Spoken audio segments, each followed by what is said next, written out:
See, it happened again. Myron, you screwed up. Explore notification messages. That's hilarious. How are my volume levels? I've been fighting. I need a programmer to code Windows 10. Thousands of people have been having this problem, and it doesn't seem like it fixes itself. It takes control of your mic, and you got to fight it. Actually, right now it's okay. It's not taking control, and I should be nice and loud, right? Excellent. So if you have more than 12 credit hours of apologetics, feel free to call in. Unless you might have over 12 credit hours of apologetics, but you still might be anxious. You still might have doubts. You still might be sad. If that's the case, then don't call in. Go to your favorite apologist. Go to some message boards. I don't know. And they will heal your boo-boos. They will make you feel better. They will make you feel all right inside. They will help lower your anxieties. Don't go to the doctors. No, they'll prescribe you pills, and that's the devil's way to solve your problems. You wanna talk to apologists and pray in the name of Jesus. That might do the trick. Oh, you're down 80 pounds, Joshua. See? That's not because of Jesus, Joshua. You didn't lose that 80 pounds because of Jesus. You lost 80 pounds because of what you did. What you did. There's no grace when it comes to weight loss. Ardebaran, 10,000 pine points to you. Whoop, give me those pine points. Careful, don't be rude. Don't demand things. Tim West, 5,000 pine points to you for being here second. And Gerard, am I saved? I don't know. You have to ask God that. 1,000 pine points to you. And Mighty Sarlacc, yo, you're a loser. You need to leave now, please. You probably are a young boy living in your parents' basement. Have nothing else better to do.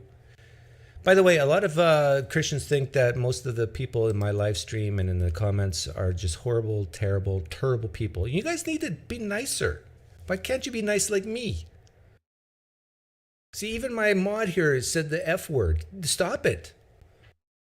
Don't swear. Be good people.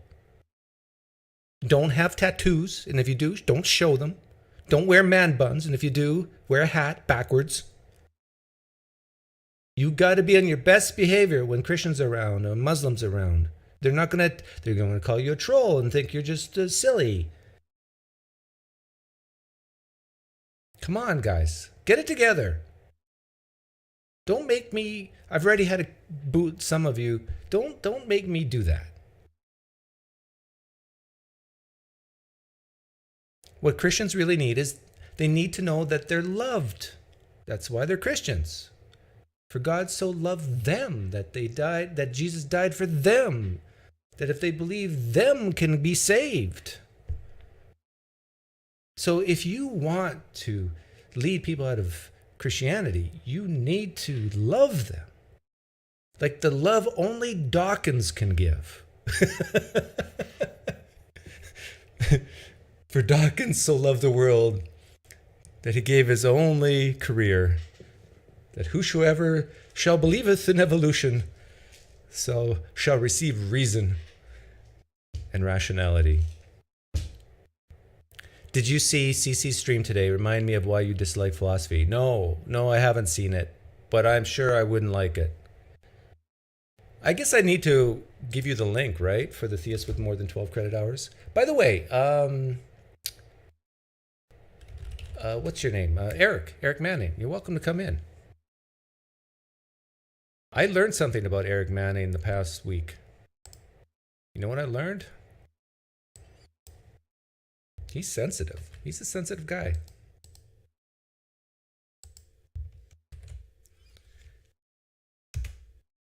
I can tell when people are sensitive people, and he's a sensitive guy. I'm not saying that in a bad way. I'm not saying this is bad. He's just much different than me. He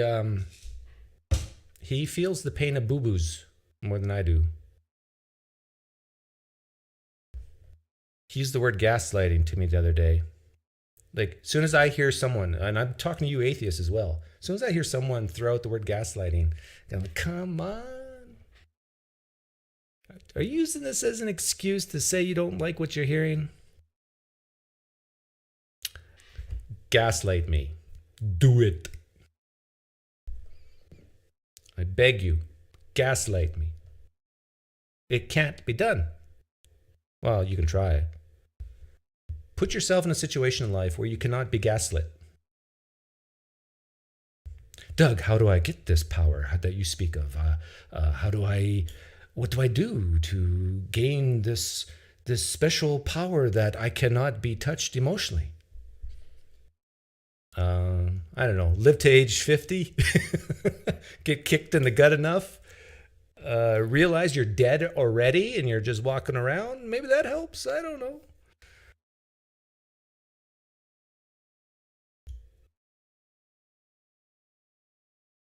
How's my levels? How's my volume? Is it? Let me check. See if it's still. I had it cranked up to 100. Is it still at 100? It's at 96. I'll take that. I'll bump it back up to 100. Impossible. You can't control other people. Yes, I agree. You cannot control other people. That's why you need to try to control yourself. Now, some people say you can't even control yourself. Well, at least it's easier. I had a Christian, I will not name names, but I had a Christian who noticed that this Erik Manning guy, i.e. Testify, was a little upset with me and was wondering, and this person's a Christian, he was going, well, why, what's going on here? I've been reading the comments, Doug, and he seems like he really doesn't like you. And I said to this Christian, have I treated you any better or any worse than Erik Manning? And if you're not offended by me, that means it's about the hearer of Doug's words, not the doer. Hey, I think I got a Christian. Hey, everybody, be quiet. Shh. Listen, there's a Christian knocking at my door. I'm going to let him in. But you have to be nice, okay? Be very nice and kind and sweet.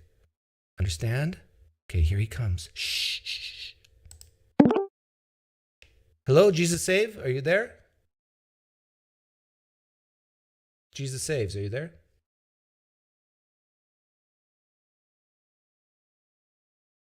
Hello? I can't hear you. If you can hear me, type something if you can hear me. And you can go to your gearbox on the top right. Make sure you have the mic set. I hope you feel welcome. I hope you're doing okay today. I hope you feel loved. Are you there? If you were here, I'd give you a hug, but I can't hear you, Jesus Saved.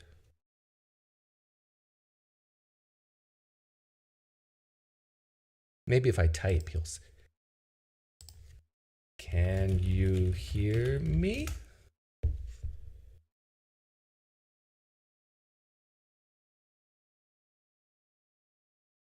Okay. I guess it wasn't meant to be. Okay, I gotta make sure. I gotta make sure everybody's being nice. No trolling. No trolling. Really care about people and their feelings and emotions. The person who asked about CC, did you mean CC the Flat Earther or CC the Canadian Christian? Oh, that's a good question. I assumed it's Caption Christianity. Your TikTok is making progress, Doug. Yes, it is. Let me see. Let me check it. TikTok. The PineCreek _ Doug. And 443 followers in about a week. Okay, here's another person. Let's see. Everybody be nice. Can you hear me, guest? Were you Jesus Saves before? Yeah, what am I now? Right now it just says guest. Oh, that's cool. Okay, well, welcome. How are you today? Good. Good. Everything's fine in life? What's that? Is everything fine in your life? Yep, everything's going good. How about you? Oh, pretty good. Yep. I've been better, but it's not bad. Thanks for asking. Yep. Would you like to talk about, you want to ask me questions, or you want me to ask you questions? I know it's a little awkward in the beginning, but we can fix this awkwardness. And Well, it's not awkward. okay, good. I didn't think it was that awkward either. Did you want to talk about Jesus or Absolutely. Let's talk about. or sports, or what do you want? Well, we could talk about Jesus. Are you a real Christian or one of those fake ones? What's one of those fake ones? Well, I get a lot of fake ones, you know.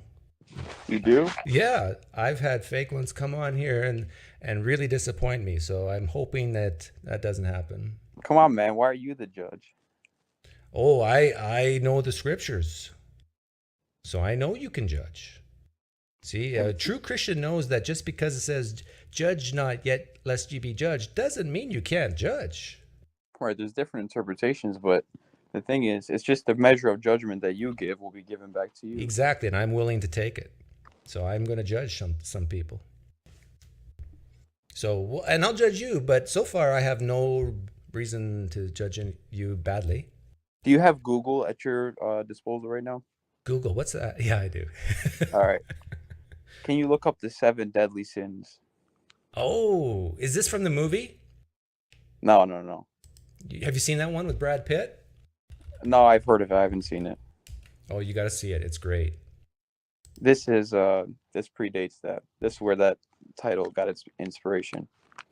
Yeah, lust, gluttony, greed, sloth, wrath, envy, and pride. Okay, then the opposite. So pride would be humility. Yep. Covetousness would be generosity. Lust would be chastity. Anger is meekness. Gluttony is temperance. Envy is brotherly love. And sloth is diligence. Correct. So my problem is that if you're on here talking against Jesus, then indirectly you're promoting you're promoting the 7 deadly sins, because Christ embodies everything that is the opposite of the 7 deadly sins. What? So you may not realize. Hang on. Let's go through that list again. One of them was wrath, right? Oh yeah, or anger. Yeah. You don't think Jesus ever gets angry or wrathful?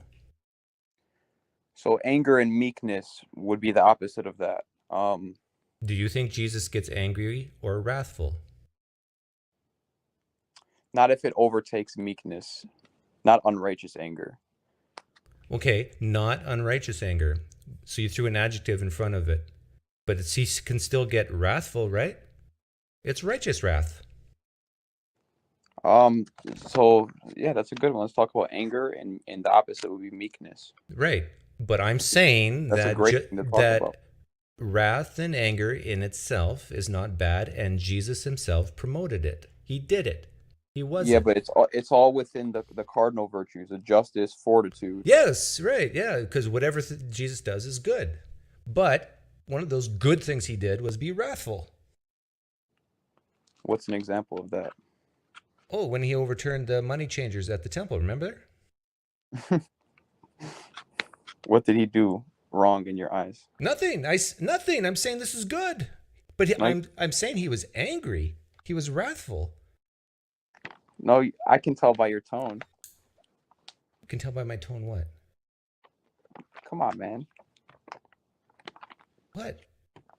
Why are you being like that? Just say what he did wrong. I'm being honest with you. It's a tough question. If I was there, I would have helped Jesus. Well, if you were there, you probably would have just been used to them being in there. But okay, now let's talk about another 7 deadly sins. Envy. Yeah. What's the opposite of envy? You said is brotherly love. Right, brotherly love. Is God a jealous God? Is he a jealous God? Yeah, you can't worship idols or false gods. Well, you just said God is a jealous God. He's envious of other gods, yes? Well, so that's not how that works. No. No? He's not envious of other gods? So, are you trying to say how Jesus doesn't? He's the standard of, the opposite of the 7 deadly sins. I'm saying, and I think we're both agreed that Jesus can be wrathful and angry, one of the 7 deadly sins.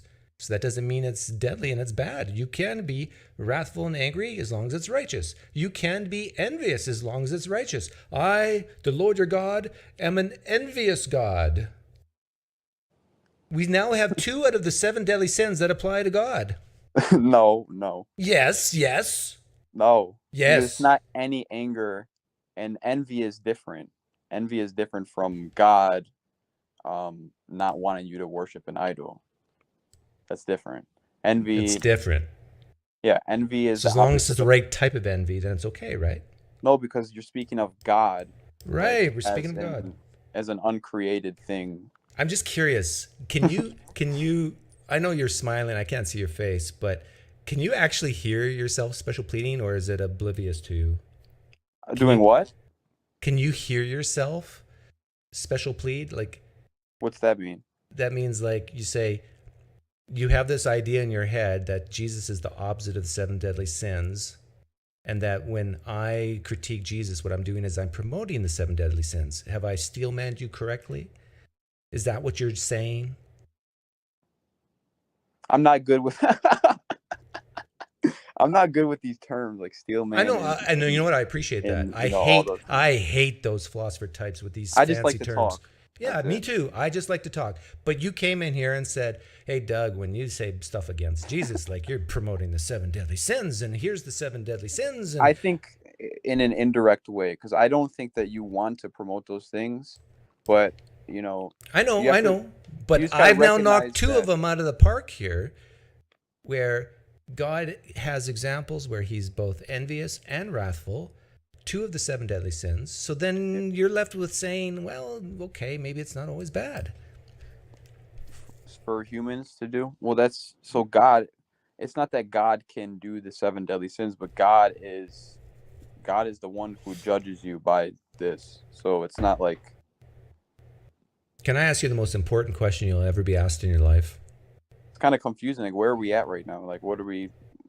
It doesn't really make sense for you to say God, breaks the 7 deadly sins. He's the standard for it. You know what I mean? Like, I know. Kind of weird. Can I ask you the most important question you'll ever be asked today? It's debatable, but go ahead. Why are you a Christian? I'm a Christian because Jesus died on the cross and he rose again on the 3rd day in accordance with the scriptures. Okay, so you believe that's true? Yes. Why do you believe that's true? Why do I believe that's true? Because it's in accordance with the scriptures. Can I ask why you believe the scriptures? Because I don't believe that somebody can make up all of the things that were written about Jesus. Okay, good. That's a great answer. You don't believe that people can make up all the things talked about with Jesus? It's over time too. Like, it's things that are accumulated over time, like all the Old Testament. I get you. You're saying you believe it's true because it can't be made up. Yeah. Do you think some of it could be made up? No. Do you think most of the stuff in the Quran is made up? Well, that's a completely different. I know, but can you answer the question? Do you think some of the things in the Quran is made up? I think that's the Quran is like a half truth. So it's the devil taking. I'm hearing you saying yes. Well, of course, I don't believe in the Quran. Okay. So things can be made up in the Quran. Can things be made up in the Book of Mormon? Some things? Yes. Can some things be made up in the Hindu Vedas? Yes. Can some things be made up in the New Testament? Doug, bro, are you reading from a prompt right now? Man, no, I've been doing this for years. I don't need no stinking prompter. I'm confident that you have these questions like in a file. Like you have them on the side. You have to. You do. And you stick to them. I know you do. I keep going. Look at my I can't even see your face, but you can see mine. I don't look like to into my eyes. I do not need a prompter. I don't need anything in front of me. Let's keep going. I've been doing this for 6, 7, 8 years. I don't know how long. I got half my brain tied behind my back while talking to you. How come you don't want to, believe in Jesus? Why not? What's wrong with that? Because I don't believe that the evidence is sufficient to match the claim. Okay, do you believe that Pontius Pilate existed as the Roman governor of Judea? The Romans were good at keeping their history. Yeah. So you believe the man Jesus was crucified? Yeah, I think so. So what reason would the apostles have to lie when they wrote down the scripture? Okay, now listen to your train of thought. It's fascinating to me. Well, I'm just asking. I'll answer your question. I'll answer your question first. Why would they lie? Is what you're asking? I'm saying, if you believe he died, do you believe he died in a different way from which the apostles wrote it down, or do you believe that the events, like they wrote down, Judas came and kissed him, and then they took him in? Yeah, I don't believe that happened. You don't believe they took him in the middle of the night illegally? No. So what happened? So how did? But the sources that say that he died came from the same time as the Gospels. Yes. So you know what I mean? It's kind of like you're accepting one, but the other is yes. Like, whoa. See, this is a tough thing in life, isn't it? To accept one thing and not the other. Yeah, but that's being.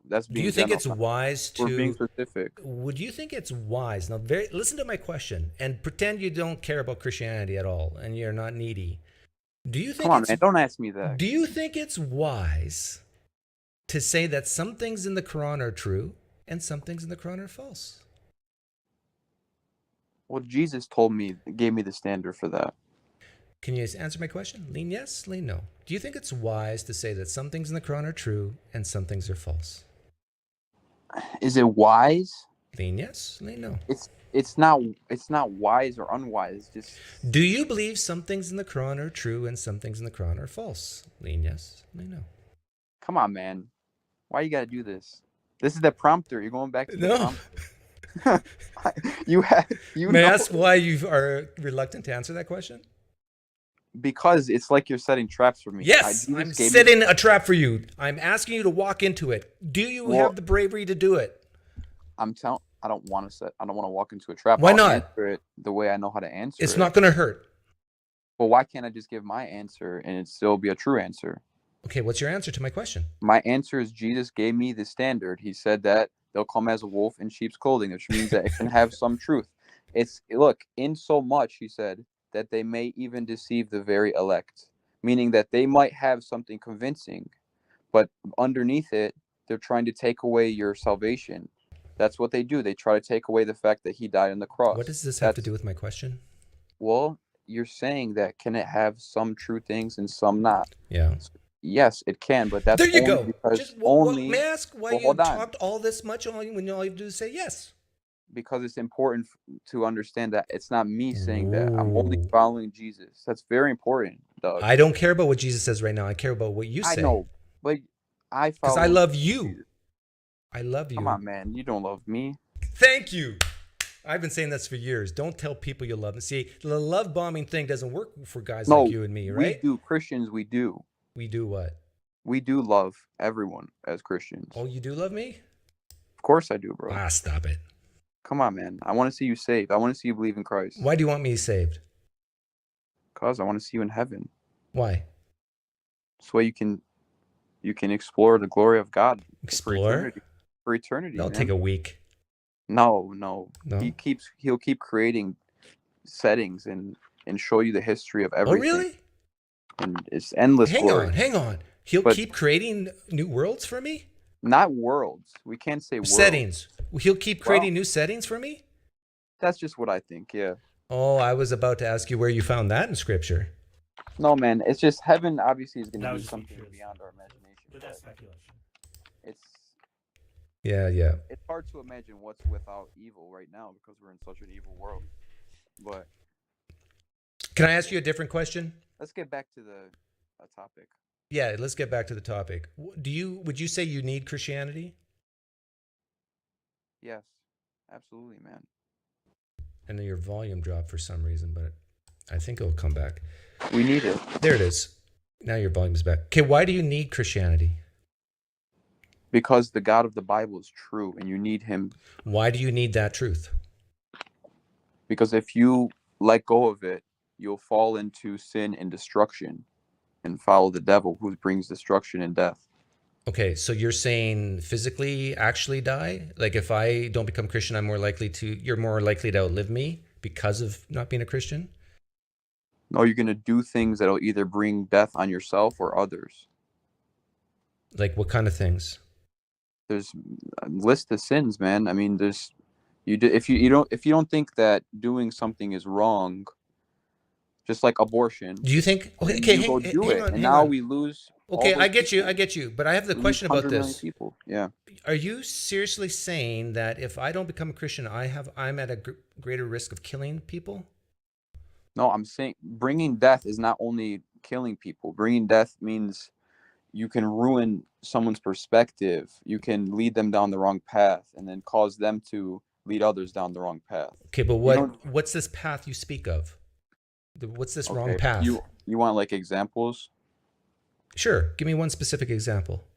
Drugs. If you do drugs and you get somebody else addicted to drugs and they die, you led them into death. I agree. Okay, that's what I'm saying. If you were a But are you Christian, saying that if you would have I never picked them up. what? You would have never picked up drugs because you believe that's wrong. Hey, you know what? I don't even know your name. What's your name? Just call me Christian. Okay, Christian. Are you seriously telling me that if you're a Christian, you'll never pick up drugs? Well, your standard that you follow doesn't allow you to. I'm not saying that. And that's not don't my fall. question. My question is, do you believe Christians are exempt from doing drugs? No. The Christians do drugs, yes? People sin. The Christians don't do drugs. When you're a Christian, you're in good faith. Are you being But if serious right now? Do you seriously think Christians don't do drugs? Not okay, but we have different definitions, man. So when you say things simply, it sounds different than what I believe. I know, I'm a simple Like guy. No, come on, man. Come on, Doug. Why you gotta be like that? You have things. Look, if you really, let's just break things down. Don't kick me off. Let's talk about stuff because we want to get to the truth, man. Okay, my question on the table is, can you be a true Christian and do drugs? No. No. Can you be a... Why do you have to react? Oh, because I'm setting a trap for you. Ready to walk into it? Oh, my Lord. Here it comes. Can you be a true Christian and sin? I believe that there's different levels of sin. And I believe... Can I ask the question again? And can you really focus hard and try to answer it? Can you be a Christian and sin? A true Christian. You can't be a Christian and be in a state of sin. Okay, so my answer, the answer I'm hearing is, that's my yes, answer, man. Doug, you can be a Christian Why? and sin. Now, here's my next question.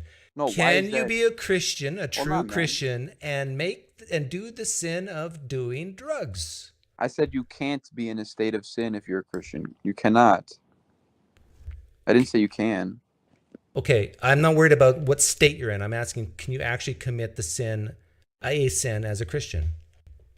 But there's different sins. If I look with lust, there's different sins. I didn't, if I you got didn't, it. Different if sins. If I didn't intend to, it depends because God he searched the heart. Okay, you're in the trap. I haven't snapped it closed yet. You ready? Why are you're holding on to that analogy? That's fine. Come on, go ahead. Because I know it doesn't bother you. We're just having fun, right? Of course. Okay, so you've admitted that you can be a true Christian and commit sins. Yes? Stop. No. No? Let's talk about sin. There's different kind of sins. Okay. I think I have to let you go if you're not going to be honest. If your mom says don't take a cookie off the table, you took it and ate it. That's different from taking life. We're not even going there yet. You're saying... I'm going to give you one last chance. You've already answered the question. I'm just going to see if you can answer it again. Can you be a true Christian and commit a sinful act? No. No. For all have sinned and come short of the glory of God doesn't apply to Christians? Not mortal sin. You cannot commit mortal sin if you're a Christian. I didn't ask about mortal sins. Any sin. Let me ask a fourth time. Can you be a true Christian and commit any type of sin? Can you? You're not even a Christian. Okay, take care. He played the part well. Come on, see, wait, when we started this, I said, I hope you're a true Christian, and I was ripped up inside by these fakesters. Wait, you're not a Christian. Why are you saying that? Let's talk about a different topic. No.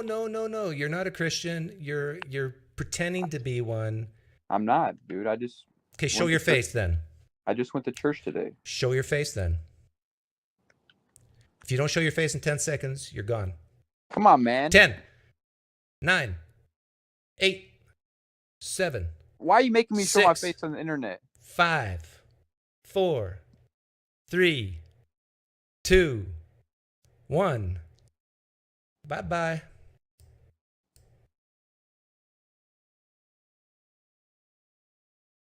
Real Christians show their face because they're not scared.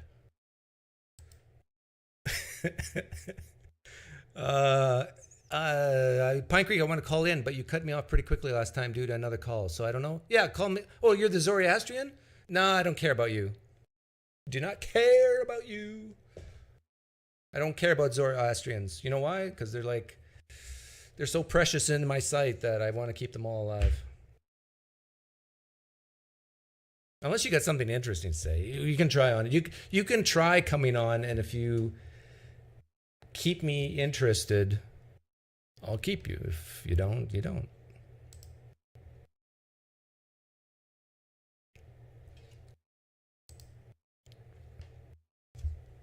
Doug playing with his food again. I love this. Okay, well, got to get the rules straight here. I don't want fakesters coming on here. I want people who are not anxious, meaning they're strong psychologically. They're not doubting, meaning they're strong psychologically. They're not fearful. They're strong psychologically. And they have over 12 credit hours of... Jesus is calling me. 12 credit hours of apologetics. Now, if you don't have these things, if you're feeling these negative emotions within you, please go see your local apologetics chapter near you and get help. If I cause you negative feelings, there are people out there who can help you. In fact, let me look some up here who can help you. I think, yeah. So if you're feeling anxious, if you have doubts, if you're worried,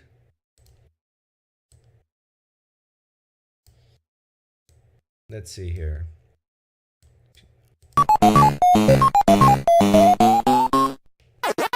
So pretend you're a Christian.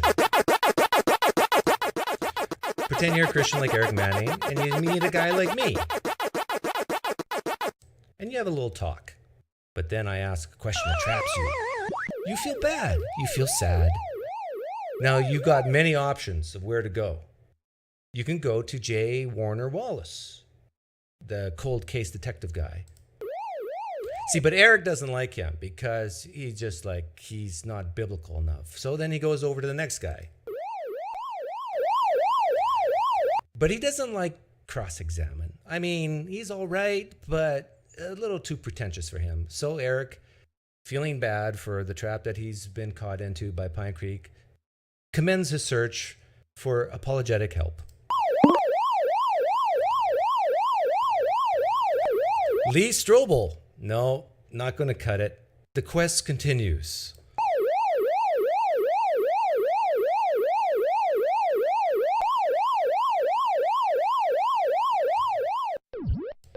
And then he eats up the fruit. You eat up the fruit of the correct apologetics from Letty McGrew and Jonathan McClatchy. And then you can go on your journey back to talk to PineCreek. So for all you flag-waving phonies who didn't pass the IQ test of what this video was all about. Well, now I've explained it to you, and you feel much, much smarter now. Nathan got it, right? Nathan, you got what this was saying.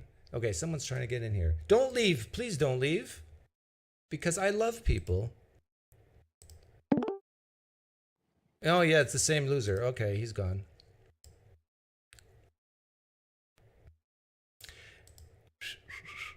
I do not want fake Christians. I want real ones.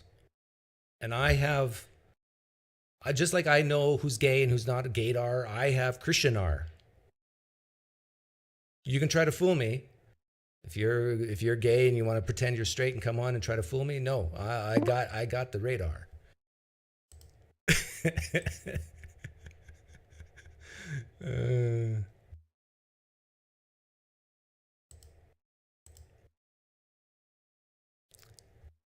Charles B didn't get it. Well, Charles, that's because, you didn't pass math.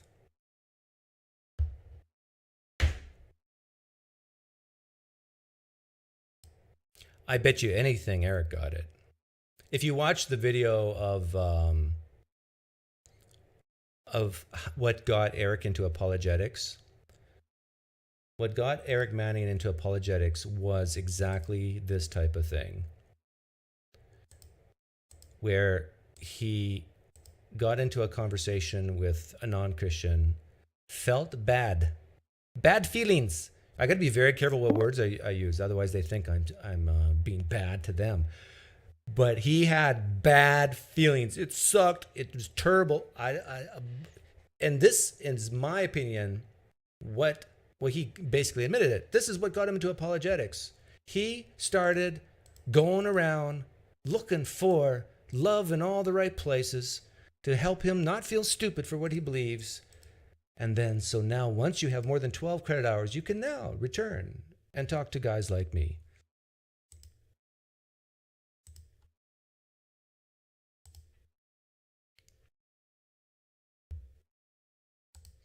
Now, if you didn't get that, I got to ask myself, should you be watching my content? I rather have less subscribers who are smart than a whole bunch of subscribers who are stupid. So please, I got 379 people watching right now. If you are one of the stupid ones who didn't get that video, please leave.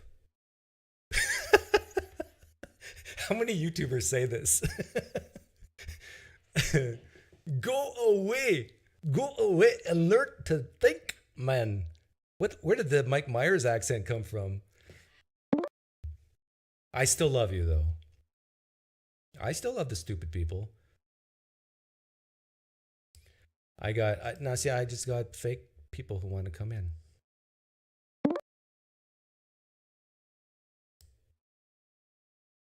Oh, see? I tell them to go away and then my numbers go up. I got 401 now. No. Stupid people, leave. Like, who admitted to being stupid here?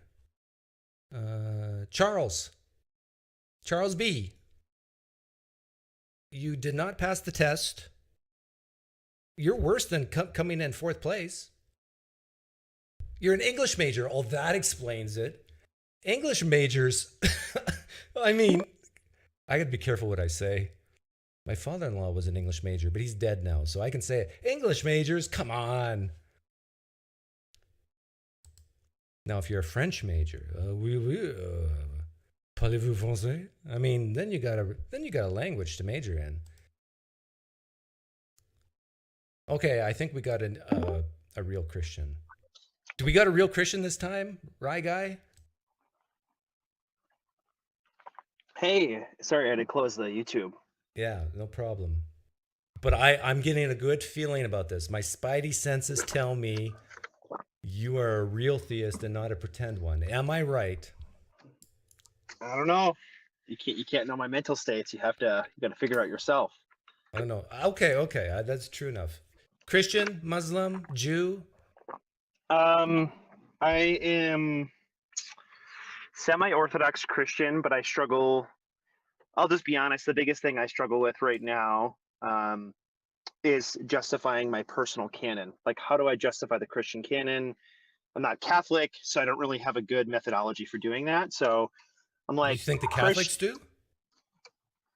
well, they claim that they do. They have an explanatory device that sort of has a justification for their canon, but I don't necessarily have that as powerful of a justification. Why don't you just become a precept and say it has to be? Because that's cringe. Yeah, Who I would agree. do that? Well, you're kind of stuck. Well, not necessarily, because I don't think I have to have every single thing figured out for me to change worldviews. Like, I'm okay not having super solid answers and being in like a in between space and then really investigating. I also have other things, other arguments that are convincing. Like, I think that, the abductive moral argument's pretty convincing to me for general theism. Yeah, but nobody cares about general theism. I'm serious when I say that. Nobody cares about general theism. It's all about specifics. It's about, are you Orthodox? Are you Christian? Are you Muslim? Are you Jewish? Are you I would say Mormon? this is where I'm at. I think that Jesus, his teachings are authoritative for interpreting the Old Testament, and that's the he had a messianic consciousness, meaning that he himself believed that his own words had authority to interpret the Old Torah. And I mean, this wasn't a very uncommon thing for a Jewish sage Okay, in are Galilee you to do ready? things like this. Let's go through this. Sure. And we'll do it fast, as fast as we can, because Jesus could come in any second. Why do you believe Jesus is the final authority when interpreting the Old Testament? I think because because Jesus, the ultimate proof that Jesus is the Messiah is Pentecost. Pentecost is connected to Jewish hopes of redemption, and the Spirit coming was signs of redemption for national spiritual redemption and national redemption of Israel. And so when Jesus said, "Hey, the Spirit's going to come," and it did, that's God's sort of vindication that Jesus is who he said he was. Okay, how do you know the Spirit came and vindicated Jesus in this way?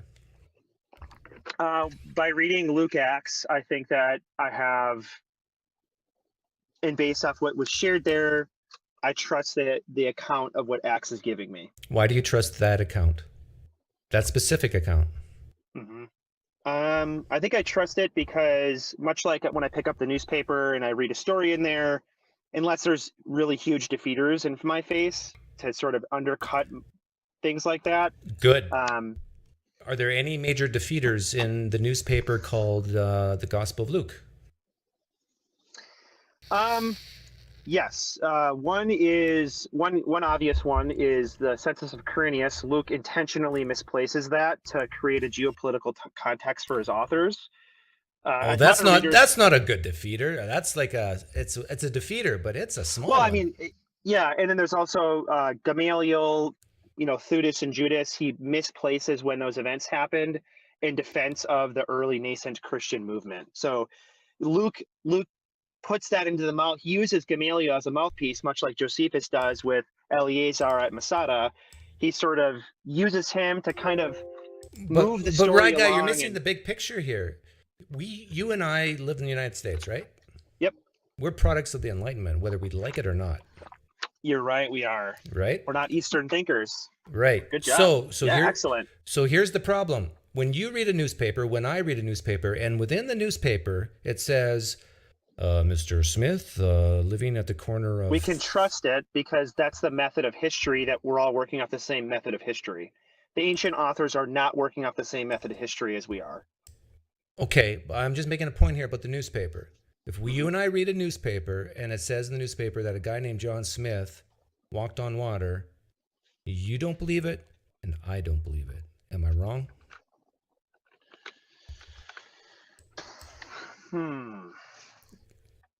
I guess if it just said that, I wouldn't believe it. No. Okay. What if it said that 500 people saw John Smith? I still wouldn't believe it. Right. No. But if a bunch of people claimed all these things, they also claimed that this guy also died and rose from the dead, took over the ancient world by using charity and love and kindness, taking care of children, women, Eusebius records that a Gentile governor or Gentile emperor was upset because he was like, Christianity is taking over the pagan world because they're taking care of the Jews, they're taking care of our own, they're taking care of their own, and people Look at all the really things you've believe layered, this, right? Yeah, but listen to yourself. How many things you've layered on, right? Mm-hmm. Has to take over the world, then you believe it. Has to I do think good that- deeds, then you believe it. Well, I think the early Christian movement we find in the New Testament that's recorded right in like the epistles and things like that, and early church history, which is generally trustworthy, right? We're not going to like throw all of history out, so it's like just generally let's trust most of that. A lot of the early Christian movement really put themselves out there.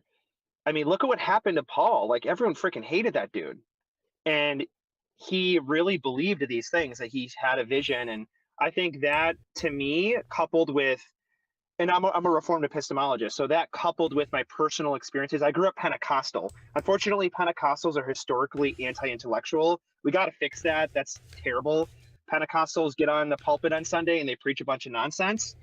So I think one thing we can agree on, Doug, is Christians need to be more intellectual. They need to be better thinkers. They need to be clearer thinkers, and not support crazy politicians. I agree but I think the key to doing that is you have to become less needy. In other words, and I will be very honest with you, I don't think you can look at the evidence for Christianity objectively until you can say out loud, I don't need Jesus. I don't care about heaven. I don't care about hell. I don't need the community I'm in right now. As a Christian, well, let me pause you there. Let me pause you there. Can it be replaced? So I got kicked out of my church for standing up for Black Lives Matter. I was a pastor. They kicked out of my church. You were a pastor? Awful. Yes. Yeah. Okay. Got basically I stepped down from leadership because I wasn't okay with what was happening. I wanted to stand up for justice in how I saw fit, right? I'm going to be politically correct here in terms of I want to be fair to everyone involved, but got kicked out of my church. I had no Christian community for 2 years because it happened right when COVID happened. Christians can suck. Church people can suck. In fact, pastors can. You know what Christians do? They shoot the wounded. It's unfortunate. It's a problem. But I'll tell you this. So one of my best friends is subbed to your channel. He subbed to Apologia. He's an atheist now. Met him at church. Stood in my wedding. Both him and his brother are both atheists. Stood in my wedding. They're my best friends. You know what? I've never felt as lonely as I've ever felt as I've been outside of a Christian community. I've looked other places, can't find it. And okay, hang on. I got to make sure I'm understanding you. Well, that's my experience. So I mean, that's all I know. You're saying that, but were you lonely in the Christian community? It almost sounds like you didn't like them either. No, I had. So that's the thing, though. I can live in that tension. There's some serious issues with evangelical Christianity. Anti-intellectual. They're stuck with politics. And you know what? I went to an evangelical Bible school, and a lot of my professors behind closed doors, they all felt the same, but they can't really it's, church politics too, it's crazy. But I have some of the deepest community and kinship inside of a church. And honestly, I was outside the church for 2 years. I'm like, I don't even want to be in church. These people are politically crazy. Now I found a church that's much more healthy, right? They're intentional about toxicity. They want to have a healthy culture. They want kindness. They want a goodness culture, meaning that people of all political spectrums, if you're gay, you can come here. They may not believe in the same stuff, so I'm trying to find a place that's not going to cause all these culture things. But I just wanted to challenge you there when you said, I don't need Jesus. Yeah, you're right. I don't need Jesus. I need this right here. I need water. Right. I need shelter, right? Yep. You're right. But I do need community. That is a human need. And I've had a really hard time finding good community. You don't find it, you make it. You're right. But unfortunately, we live in America, which is very individualistic. Yeah, and right. Amen. Amen. It is. And that could be a good thing, but it's also a bad thing. When you move into a new neighborhood, it's like your neighbors, you don't even talk to your neighbors. You know what I mean? It's weird. I talk to my neighbors. Fences. Yeah, good. So it's a choice. It is a choice, but and you also have to understand, though, too, there's a amount of, let's say, hey, go make community. Well, how much friction is involved? If there's 10x friction to me making my own community, that's not going to happen for most people too. So I got like Yeah. sort of like a, But it doesn't like I started a poker community and I want to play. really? Yeah, I'm not a credentialed pastor anymore, so I can drink and I can gamble. I couldn't Okay. smoke, drink, or gamble. Email me after this. I think you'd really enjoy yourself because we got some Christians. Well, we got at least one, although he might have left. I don't know. But anyhow, You guys scared him away. The flying man experiment, it's too spooked him out. we have had Christians on. And we definitely, from the political spectrum, we got a huge representation. I lean pretty far right. But kidding. But I have good I'm friends. moderate. I have good friends who lean far left. We can get along. We can disagree and get along. And so yeah, I think you'd like it. But I think Are you that Midwest? You give me Midwest vibes. I'm from Canada originally, but I'm in Wisconsin, so I'm basically there. Yeah, I'm a prairie boy. I don't know what that means. The prairie provinces, Manitoba, Saskatchewan, Alberta. Yeah. Yeah. So think Nebraska, think Kansas. That's kind of like how I was raised, and Sure. but you seem young to have been a pastor. I shaved. I'm 28, so got 2 kids, married, vasectomy, I'm done. Why would you ever want to be a pastor? I don't know. So one, something I'm really passionate about is biblical literacy. I think, especially with the New Testament, I think across all spectrums, outside the church, inside the church, people don't understand. Most people want to know 2 things. I'm sure people watching the stream, you want to know 2 things, right? You want to know what did the Bible say, and what does that mean for me today? And you may not even believe in it, right? But you at least want to know what the Bible actually said. Like, who is Jesus within the context of Second Temple Judaism? You know, what is a Jewish sage? What sort of Jewish hermeneutics did he employ? Where does he fit within the spectrum of various streams of thought within Second Temple Judaism? These are all important questions. Who's Paul? Why does Paul kind of sound like an Essene, but he's following Jesus? It's very weird. You're a former pastor. It sounds like you actually have done some research and you know what's going on with the Bible. Yeah, I went to Israel on a scholarship. I've studied in Israel 30 days with Eli Shukron, who excavated the city of David. Okay, I got to ask you this. You don't really believe Jesus rose from the dead bodily, do you? Yeah. You do? I do. Okay, given everything you know about different religions of the world and the religion of Christianity, how can you still believe Jesus rose from the dead? What do you mean? Like what? How? Like, I guess. What do you mean? Because people make up stories. You're an educated guy. You know people make up stories. You know that just because someone says that a guy flew to the heavens and back on a winged horse doesn't mean it happened. You know that just because a guy says that Jesus appeared to him on a mountain, said that Christianity is false. And Good question. You know this is true. You know people make up stories. Yes, they do. So how can you believe that a man named Jesus actually rose from the dead as opposed to people make up stories? Good. That's a great question. I think that's something that should be given more attention. So I think one thing is, let me kind of set this up. So imagine we have a person named Jesus, and this Jesus we have all of his recorded teachings, right? We have all of his stuff. Oh, what just happened to my face? Yeah. I just got to do some readjustments to make you That's look. fine. I got to make you look more handsome. Hang on, but keep talking. You can put a hat on me if you want. Keep talking. Like a dunce hat. So let's say we have all these teachings, right? And they're just completely incongruent with the historical period, right? So we have Jesus, and he's like sounding like a Buddhist yogi. Like, the hell is going on? I wouldn't trust this. Like, I wouldn't trust this Jesus. But let's say we have, all of these writings and all these teachings and all these stories, and they spatially fit within the context that they're in at a high level of congruency, right? There are geographical mistakes in Mark. Luke actually has the best geography out of all the Gospels. And there's all of that stuff. But let's say— Do you know what I'm thinking? Can you guess what I'm thinking? I'm going to keep going. I can save you so much energy. You're talking a lot, and you don't. No, well, let me go faster. So Jesus's words and teachings fit perfectly within the world of Second Temple Judaism. Jesus sounds I like a got it. Jewish sage. But this And is so misses the point. so would that decrease or increase the likelihood of let's say that there's like a resurrection claim? Would congruency increase the likelihood or decrease the likelihood? My It's definitely expectation not is nothing. no. My expectation is that if it's false, if Jesus did not rise from the dead, you would still expect to see what you're talking about. This type of congruency. People don't make up things out of a vapor. They use themes that come before them.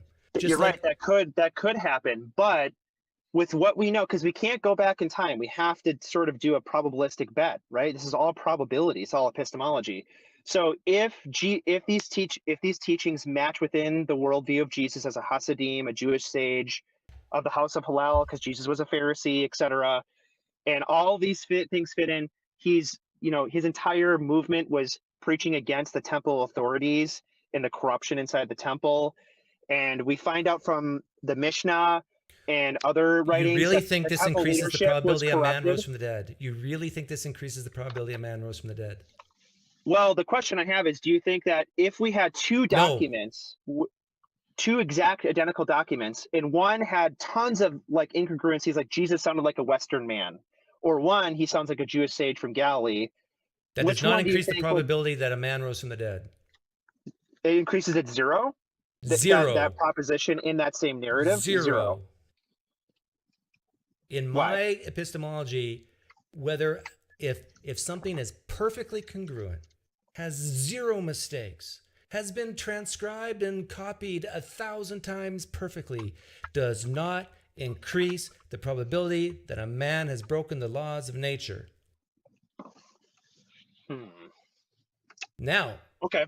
Now I can imagine cases of what would increase that probability, but that ain't it. Because you would expect people of that day to write like that, even if it's false. Look at the Quran.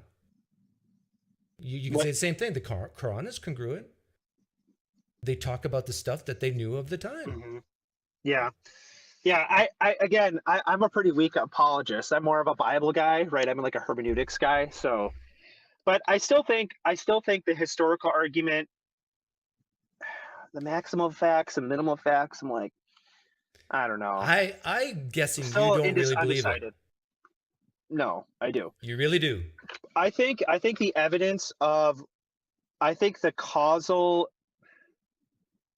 best explanation of what the early church did would be what they believed, and what they did with that belief would be the resurrection actually happened. I think it's less probable to think that they all made it up and it's a massive conspiracy. Like, to me, that's like, well, I might as well just believe flat earth then if I'm going to start viewing the world that way. They all made it up. Who's they? Who would have to make it up? Paul, Paul? when he met with the apostles, when he says in his epistles he went to meet with them. Let's imagine Paul making it. James. Let's imagine Paul making most of it up. Not all, most of it. He makes up half of the New Testament. Well, Luke is, yeah. Well, actually, sort of. Luke is the longest document in the entire New Testament. Luke Acts dwarfs the entire New Testament. And if the traditional authorship of the New Testament is correct, Luke was Paul's buddy. Yeah. Conspiracy? Very easy. We got two guys starting a religion. The term conspiracy automatically has like I'm just going to throw this out here. It feels like conspiracies, a 10% probability of being true. I know, but you got to get this through your head. Conspiracies happen every day, and they're true. They're meaning that the conspiracies, someone comes up with a conspiracy and it happens and it's true. People always view it's sort of a hindsight 2020. Like, okay, the Manhattan Project, yeah, but in this case, we don't have knowledge of like a Jesus version of the Manhattan Project. We're positing that. So when we posit that, it's a low probability. It's implausible for me. Like, I don't know. I just can't. Let's say this wasn't Jesus and it was like something else. It doesn't matter. It has nothing to do with religion. Like, I just wouldn't believe a lot of people are saying Hans Niemann cheated in chess. And they're saying he put like anal stuff in his butt. I'm like, See, I just can't believe that. Like, I can try so hard, but it's just so like tinfoil hatty. I just can't do it. I know, I understand. I just finished watching Narcos Mexico. It's a story about the cartel in Mexico in the 80s. And if you were in the 80s, living in the 80s, you would say this is just conspiracy stuff. There's no way this is true. But the amount of corruption in the higher ups in government in Mexico and in the United States is unfathomable. But yet it happened. And we can go through history in different countries and see conspiracy after conspiracy after conspiracy that we would think at the time is unfathomable, yet it happens. It is not beyond comprehension that people in the New Testament, you can think the worst possible motives and could have easily pulled it off to a superstitious, ignorant people who are desperate for hope, by the way. But I'm not going that far though. I'm just saying you could go that far and it's still more likely than a man rising from the dead. I'm not going that far. I'm basically saying that they took real historical events and reinterpreted using the Old Testament to create narratives. They heard stories. And then decades when people started dying off, they started writing these things down. Nobody could fact check them. You're talking about the gospel authors? I'm talking, well, right now I'm thinking about Paul. Paul's creed in 1 Corinthians 15, he wrote in Corinth, or to the people of Corinth. Yeah, right? spring of 55. You know how far Corinth is from Jerusalem? Yeah, but I've been in the Mediterranean, just getting that sucker. If you were to walk from Corinth to Jerusalem, you walk? You know how long that would take? Let's see. And even if you could afford a ship, you know how long that would take? Because you still have to do like a lot of walking. My point is this. Isn't Corinth an isthmus? Isn't it right on the water? You just pop off that boat, see a nice pagan prostitution temple. If you can afford a boat, but then you still have to walk from the coast to Jerusalem. But the point is this, that there are people that Paul is addressing in Corinth saying, hey, if you don't believe me, check it out for yourself. This is 20 to 30 years after the purported events. 21. I mean, it's like undisputed. Who cares? First It's Corinthians decades after. 55. It's decades after, and hundreds of miles away. 2,000 years ago. 18 years. 18 years after, hundreds of miles away. People have to work for a living. Let me take a month off and go see if what Paul's saying is actually true. You think that happened in Corinth? No. Who do you even go? Yeah. Who do you even go? Where do you start to look to verify who are these 500 people that Paul talks about? But like let me throw this at you. So I got the COVID vaccine, right? I trusted the trials. Do I have time to go actually, because the trials are just basically, testimony of scientists doing the trials. I don't have any way to prove I wasn't there when they did the experiment. Did they actually do the experiment? I don't know. I'm just trusting them because I don't have a reason to distrust them. Okay. So I still got the vaccine because I want to do my part in society. So I regret taking it, by the way. Oh, well, that's fine. I mean, well, okay, evolution, right? I just trust the scientific evidence. Did I actually see the fossils? Have I actually seen it? Not just pictures of the fossil records. Was I there to see? You've never seen a real fossil?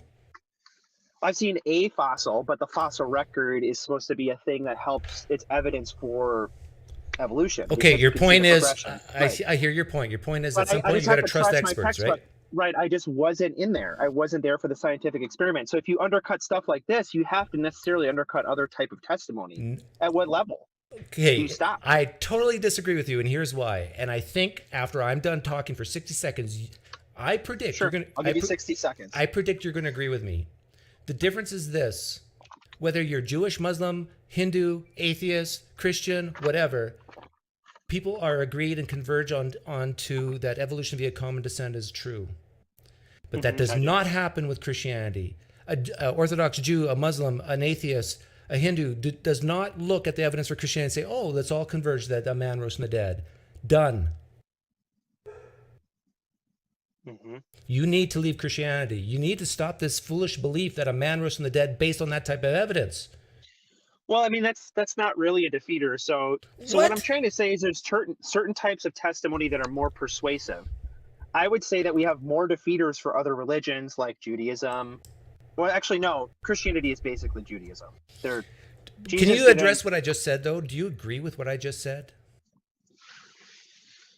That okay, because more people converge on one thing. I mean, let's be honest though, Islam and Mormons and Jews all believe that Jesus was a anointed prophet that was special. They don't necessarily affirm that he was God incarnate, but they still believe all these other things about him. So they're converging on a lot, Right. actually. But I'm saying different biases have agreed on, like, to the high 90 percentile that evolution via common descent is true, right?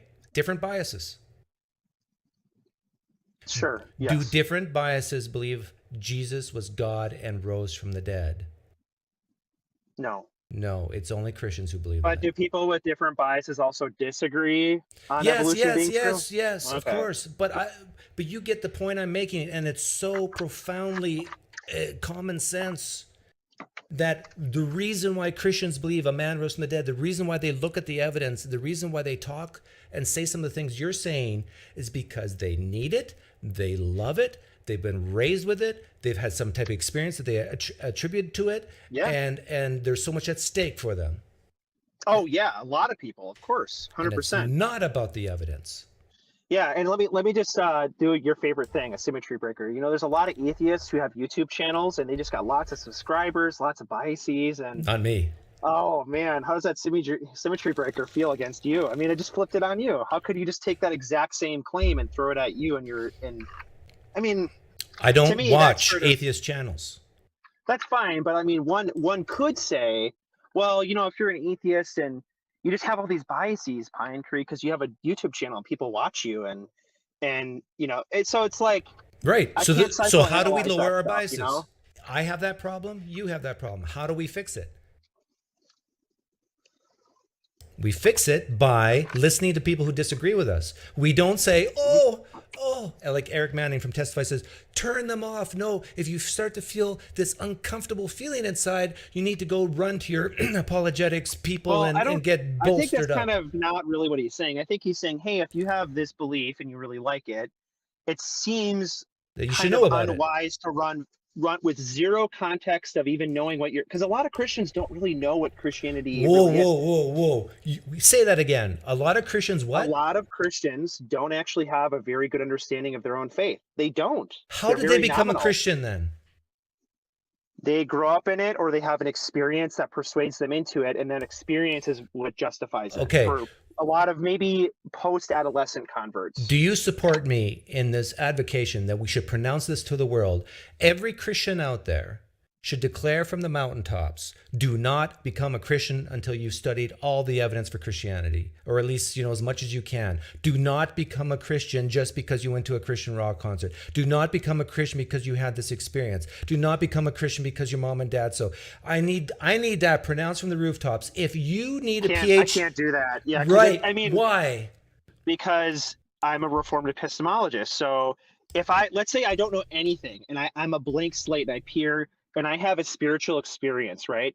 A spiritual experiences happen. They may not be actually, they could be fake because God may not exist, or he could exist, right?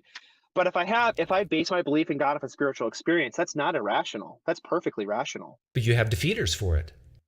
If I know them. You do If know I don't them. know, I do, but someone like my mom doesn't know that a lot of Hang defeaters on, exist. hang but on. You have defeaters for your own spiritual experiences? Well, I've had some spiritual experiences where they were faulty, but I've had some that don't have defeaters. Oh, name one experience where you don't have a defeater. There was a friend who went to Bible school with me who somebody prayed over him that he was supposed to go to the Philippines or something like that. And then in college, he's like, I don't really know if that was true. I think he was just kind of speaking out of emotion. Does that make sense? What's the To be spiritual like a mission. experience? His friend prayed over him that God was telling him that he should go be in the Philippines as a Right. missionary. Right. My And then question is later this. on, he's like, I don't really know if that's true. No, my question was this. For you personally, you said you have a spiritual experience where you have not found a defeater, right? Yeah. Oh, you want to hear what that is? Yeah. So I had this Let me think about this for a second. Hold on. Yeah. So two times. One was actually recently because I recently went back to church. I just was feeling I was feeling very jaded. I was feeling very angry at Christianity, and I was feeling jaded because deep down I'm afraid that if I ever go to church again, I'm going to get hurt by somebody that, because like spiritual leaders often just sort of bypass this like trust barrier. I can't wait. What's the experience? I felt they were talking about the prodigal son, and they, instead of having like an altar call or something, they just put historical art on the screen of the prodigal son and just being in tattered rags. And I just started weeping, and I had this overwhelming sense of peace and love that overcame me. And it made me feel, and I'm Pentecostal, so I've had, a lot of people claim to have had this experience where they have this like almost other voice in their head speaking to them. It's not audible, but it's almost like, it sounds crazy. Tell me there's more to this story than this. Right? But it's a God, and it feels like God is saying like, I love you and I accept you. Okay, let me steel man you. You were feeling bad, went to church, and felt good. That's a steel man? Yikes. No. Well, it's I was feeling immense amounts of shame. Okay. You went to church. You felt immense amount of shame. I had a rush of, I felt like a feeling from the top, like a physical sensation from the top of my body down. Nobody was touching me. I was sitting by myself. And it felt like almost like something was pouring on me all the way through my body. Okay. I don't experience this outside of spiritual experiences with God. God told me, hang on. God told me that he had nothing to do with that. Now, please explain it, please. Well, so this is really interesting. I don't believe in private revelation God would not tell you something for me. I don't really believe in that. Like, this is a hypothetical thought experiment. Hypothetical thought experiment. If God told me that he had nothing to do with your experience, can you explain it, please? I don't think that's a valid defeater, though, because that wouldn't overcome my personal experience, right? The physical sensations that I had, the internal sense of emotion. I'm getting frustrated with you. What is so hard about my question?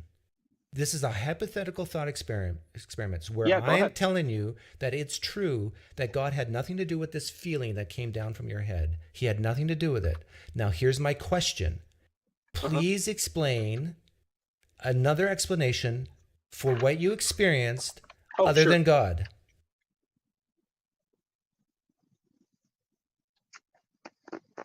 I mean, there could be other explanations. I'm not saying it's impossible that there was no other explanations. I don't know. It's hard because I haven't felt that sort of release and sense of love outside of an experience like that. Well, I'll propose one for you. Go ahead. When people are feeling very sad, when they're very emotional, when they're sleep deprived, when there's a lot of things going along in their life, if there's any type of emotional trauma, then they get a release from it. When they're in a community, a group of people who might be holding hands or around you, there's music, you get this sudden wave of euphoria. It's the dopamine. It's chemicals in your brain that is basically promoting, this is good, this feels good, this is what I needed. And it's completely naturalistic, has nothing to do with God, and it happens in all religions. It happens at sports games. Yeah.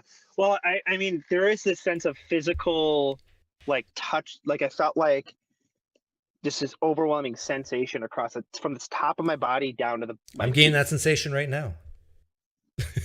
That's great. So what are you converting, bro? I don't know. I think so. Like, again, this is where it feels like it just, on some sort of deep seeming level, like it just doesn't seem to me that I've been in those situations before and haven't done it. But why is it always in a spiritual experience for me? I was on a sports team. I was on track, cross country. I played soccer. I've had great experiences as team members. What about musicals? I went to see The Lion King recently. So I've had that exact same feeling at musical stuff, and like the sense of emotion, not the same though. This felt distinctly different. I I know. can't. It's sort of like a qualia moment. I can't really explain it to Sure, you. but every experience don't is have different. to. You've had different experiences even within church, right? So every experience is going to be slightly different. But I just went to see The Lion King, and I tell you, the opening number, I'm a dead inside type of guy, but the opening number, I let myself cry, let it all out, because it's just so amazingly powerful. I felt, it's not exactly the same as what you experienced, but I felt that type of wave of euphoria inside me. But, and I know Christians hate when I say this, but this are chemicals inside your brain. I mean, it doesn't. I mean, I think what's hard is that just feels like a non sequitur to me. Like, just let's say, like, if I even granted that, that doesn't necessarily mean God doesn't exist or God, it's a made up faulty spiritual experience. No, but if you're using this, Seems kind of weak. if you're using this as a reason why you believe God is real, this specific God in this specific situation, that God, I know God is real because of X, and if X is what you just said, you have Well, defeaters. hold on here.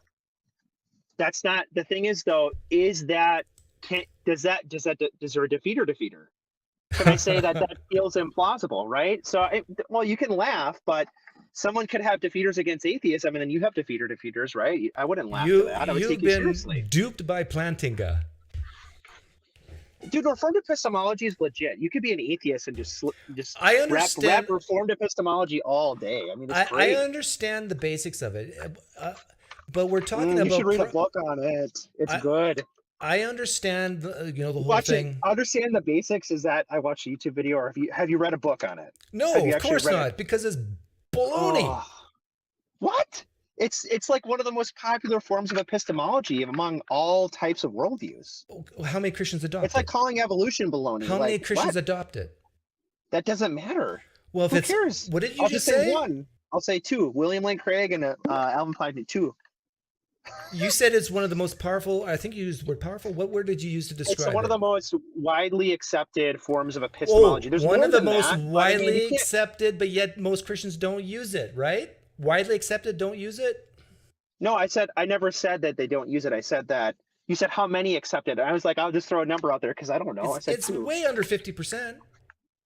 I don't know. I don't know. I don't care. I find it convincing. People use it because they realize they don't have good evidence. That's my opinion.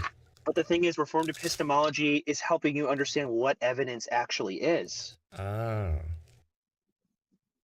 So, like, for example, let's say we have a scientific study. Why do I accept it? Because there's all these different seemings that I have. This phenomenal conservatism. Properly which is basic also beliefs, right? It's not just properly basic. It's also like, how do I understand things in science? Like, how do I come to know different things in the scientific field of inquiry, and how do I trust them? Yeah. Answer that question. How do we trust the things science says? There's lots of reasons there. Scientific method. We run experiments. We make predictions. We see if they come true, and then we can say that we can be more confident. No. You don't run the experiments. Don't say that. You don't. I have. Yes, I do. In chemistry class, you melted a copper penny. Okay. No, I was a chemist. I worked in a chemistry lab as a professional. Really? Did you make paper products? No. Oh. I analyzed solutions. Yes. I actually came up with a new protocol and a new way of doing things that got. So what's really interesting? That's awesome. What's interesting is you objectively should have higher trust in science than me. Yes. Because you have more experience than I do. Yes. And I'm purely trusting and you know what? A lot of people watching this, I'm just going to throw that out there. There are some of you watching who are probably legitimately working in the scientific field. Guess what? You're lucky. You have a justified belief in having higher trust in science than I do. No, but here's the difference. Here's the difference. I can give you a protocol. I can give you a recipe on how to do something. And if you do it, you will get the same results as I did. Same result. Right. But unless I do it, what? You still have to do it. Yes. Okay. So how many people watching right now are going to do that? Let's tell you right now, zero. No, but people. they could if they wanted to. And a lot of people do. Now here's the thing. I dare you to drag me to one of your church experiences. And it doesn't work on me. Yeah, but obviously God is not God a doesn't work on me. scientific method. I mean, what are you trying to say? I don't get that. Yeah, God is in science. Like, I know I agree. science is reliable. Your God isn't. In that manner, correct. Yeah, I mean, he's not reliable. He won't perform a trick for me when I demand it. Sure. He won't even cure you of an ear infection if you ask for God to do it. But guess what? Possibly. Antibiotics will. Yes. And I Almost thank God for every science. single time. Way Yep. better than praying. Yes. Way better. Doesn't that Yep. bother you? No, yes, it does. I think I struggle. I mean, what Christian doesn't struggle with divine hiddenness, right? Like at some level, God is this transcendent being that I won't fully understand. And like in the Old Testament, it said like transcendence exists even way before. In fact, the New Testament is more personal. The God is actually becomes more personal. But in Isaiah, it says his thoughts are higher than my thoughts. James Kugel from Harvard, cites that as a sense of like this thing of God being like completely, the concept of God is so other because we're human and we're not God. He's God, we're not. And I think I struggle with that. I do. I mean, You does should. that mean that I don't believe in God? Well, why would I just think like it's too like, that's not a gotcha. You know what I mean? It's kind of like I can struggle with that and wrestle with it, but still have, a wager on God and a faith on God. Like faith isn't like blind acceptance. It's like taking all this stuff together and saying like, this is really complicated, but I still want to place my trust in this. And I, I'll be honest. I think my, some of the other apologists you probably talked to recently, I'm not an apologist, so don't include me. I haven't really ever I've read like a couple philosophy books from like William Lane Craig. I usually read books that are more like Oxford Press stuff, but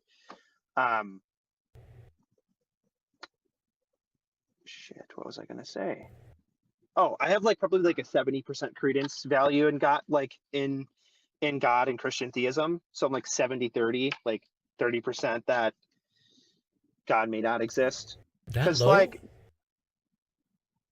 what do you mean that low? You're at I don't, which number? 70% confidence that God exists? Did I hear you right?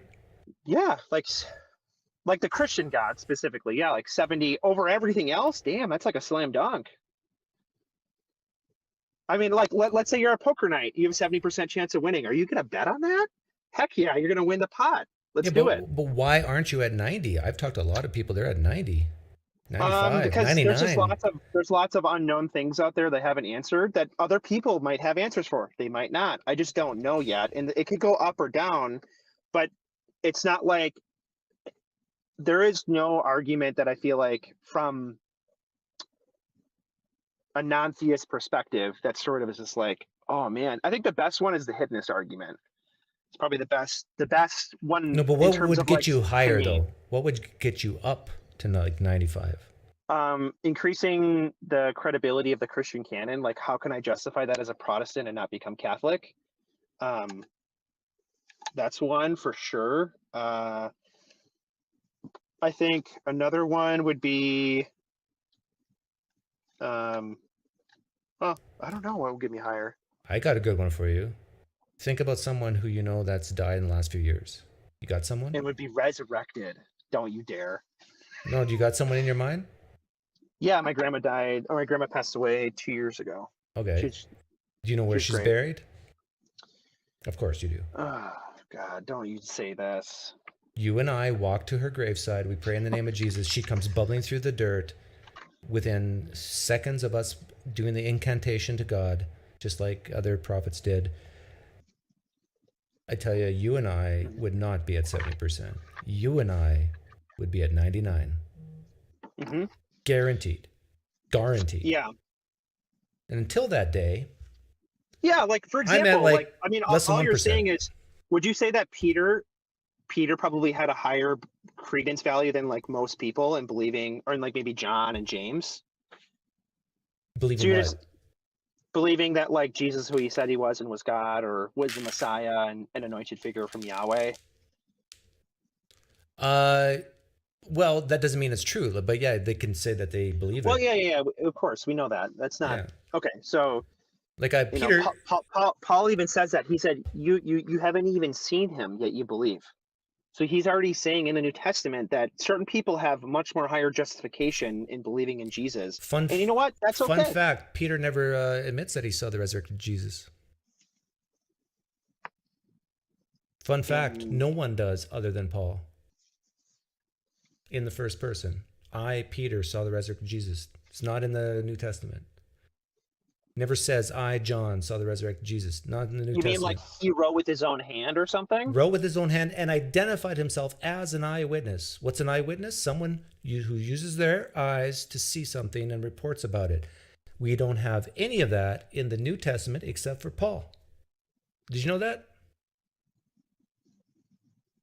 No, but I'm just pulling up that Acts 2 speech here. Yeah. Who wrote Acts? No, Peter does say it. Gotcha. No. Who Hold on. wrote Acts? A person that we'll call Luke, but we don't really know. Right. So a person we don't know says that Peter saw the resurrected Jesus. Right? Well, his sources claim. So we don't know. We could posit potentially that those sources may have been from the hand of Peter. Does it actually say that those sources are from Peter? No, but No. he's got some damn good sources. I mean, Does Luke he is list solid? who Luke has good sources? Yeah. Is one of those sources Mark? No. No. No. The I'm Gospel a of Lucan Mark. priorist. I'm a Lucan priorist. What do you mean? You say Luke was written before Mark? Mm-hmm. Oh, you're a strange guy. No, it's actually it's complicated because you're like, okay. You believe Mark and priority came about in the 1800s. Do you know why Mark and priority was invented? because it's short. No. Mark and priority is invented because what does Mark have that Matthew doesn't? That Lutherans, it doesn't have a claim to the papacy. So if Mark was first, these Lutheran scholars posited that Mark, this is legit, this is the first people to take the Markan priority. This is how they invented it, because for most of church history, everyone thought Matthew was first. Markan priority came out of Germany, and it was a political struggle. It was a polemic against Catholics. Catholics had that political power. This sounds like a conspiracy theory. No, this is well-documented history. It's not a conspiracy theory. It was public by professors, so it was all public. It was never a hidden thing. It's just that it's in Germany, and we're very discombobulated from it. And most people don't care about it. But Mark, that's not to say the You evidence do for admit Markan this priority is. isn't. You admit this is a minority stance you're taking, right? Lucan priority is, but it doesn't matter. Yeah. It's about the evidence. Okay. What evidence do you think you know that these professionals don't? They do know about it. Well, they do know about it, so then shouldn't they have the same conclusion as you? No, because a lot of professors, let's be honest, I mean, I want to get my PhD at some point, but a lot of professors parrot their doctor fathers. There's not a lot of ingenuity happening in New Testament scholarship right now, and it's a problem. So they're blinded by the way they were taught? Yeah, basically like repeating a lot of what your doctor father says, or this applies to everyone like Bart Ehrman, Greg Boyd. I mean, sorry, Greggy. I mean, I tell you, I hats off to you for being different, but to say Luke was the first gospel written, that's a tough one to swallow. That's fine. I think that, well, a lot of people say, hey, Mark is shorter, but that seems like a good reason to hold Mark in priority, but there's some serious points that we should have that doubts that assumption. Namely being, Jews did make Cliff Note versions of stories. Josephus does this with the story of Jonah in his works. They create dramatic retellings. Even as far as the Maccabean period, we find a poetic retelling of the Old Testament that was drastically shortened. And because papyri, expensive, they would do this and it would create a dramatic effect. We have examples of this, of Jews doing this. And you know what? Mark is garbage. The way it's written. Okay, I'm sorry. I'm like blasphemous over here, but no, Mark is written. It's the best written. No, it's terrible. He uses uthos 48 times. Immediately this, immediately that. It's terrible. It's a very quick-paced gospel. You must hate Tarantino. All the cuts? Quentin Tarantino and the gospel author of Mark have the same style. To the point, chapter, Actually, believe it or not, if this was actually in Greek, Mark's Greek is the sentences when you compare parallels between Matthew, Luke, and Mark's Greek sentences have more Greek words in them. And they're like additions added to the story. It's like so weird. Luke and Matthew appear more succinct, actually, sentence structure wise. So, Mark uses uthos immediately over 40 times, some high amount. And, we even have Jews in First Enoch making a dramatic retelling of Genesis. James Kugel in the book, The Bible as It Was, calls this, he actually has a name for this phenomenon. And he shares this disconnected from Mark's priority. I'm going to be honest with you. About 50% of what you're saying, I could not care less. So you're kind of just preaching right now. So, but I still want to talk to you. It's nothing to do with preaching. Well, because I basically just asked you, why do you think Luke was written first? And you've answered it. So that's all. I mean, well, you want to hear the main reason? No, I actually don't care. So it's really simple. Luke says he's with Paul. And he said, and you know what would be a good time for Paul and Luke to write a story? Maybe when Paul's in jail for 2 years in Caesarea, and when Luke is really close to Jerusalem to find all the sources to write his book. So you're saying Luke colluded with Paul to write a book? Of course, yeah. I'm colluded. I mean, maybe, but I don't know if that's the right adjective to use. But not a conspiracy, though. Actually, I kind of like your theory. If Luke is the first God, if Luke is the first gospel, that brings the conspiracy theory even more stronger. Because Paul is the very first record of Christianity we have. Yeah. Who writes about it? And if you're saying Luke is next, yeah. Let me throw this out there too. This is conspiracy theory done. Yeah. So who or what was the Gospel of Luke written to? Theophilus. There's a person named Theophilus. Guess what his office was in the temple in the 40-45? Marketing. He's the high priest. We have record of a Theophilus in Jerusalem. Coincidence? Near Jerusalem, Caesarea? Maybe. But seems like we got a lot of corroborating evidence. So you put a lot of weight in what Luke says. Yes. Luke is actually the first source for a lot of early Jewish practices that we don't even see until the Mishnah. So if Luke says a man walked on water, you believe him? Not necessarily, no. No. How about if Paul says a man walked on water, then Luke says a man walked on water, do you believe him? Not necessarily in a vacuum, no. No. Because you have to take Christianity as a package. You can't scope it and say this is everything. You got to have everything flying at you at one time in order for you to believe it. No, but the early church and the evidence of what the early church did and what they believed, it isn't to pick that as one of the options as, hey, Jesus is who he said he was and did all these things. That isn't some sort of what the heck? Why would you pick that? It matches with. Would you believe that Jesus rose from the dead if all you had was Mark's letters? No. Would you believe Jesus rose from the dead if you had Mark plus Luke Acts? If I had just Luke Acts, I probably would trust that's it. I mean, Mark is written in 70 because he. I didn't ask you about Mark. You're saying Luke Acts, you would believe a man rose from the dead? Yeah. Without Paul or with Paul? Acts honestly is the most important thing for me. Look at all the stuff that happens. All these people, the Gentiles being opened up. I want to make sure I'm understanding you. Controversial. Are you saying to me that if all you had was the Gospel of Luke and Acts, you would believe Jesus rose from the dead? Oh, no. I thought you were just trying to cut out stuff of the Bible. And no, I'd have to have the evidence of the faith actually doing what it has done. Okay, let me start again. If all you had was in the New Testament was Paul's letters, would you believe Jesus rose from the dead? No. No. Now let's add in the Gospel of Luke. Would you believe Jesus rose from the dead? Well, Luke Acts is one document, so probably with a little bit of a break of writing in between. If I had you talking about the work Luke Acts. Yes. Because Luke Acts is written as a compiled work. Yeah, if I had those two things, yeah. Okay, let me get this straight. Paul alone, no. Luke Acts, yes. Why does your belief switch turn on when I add Luke Acts?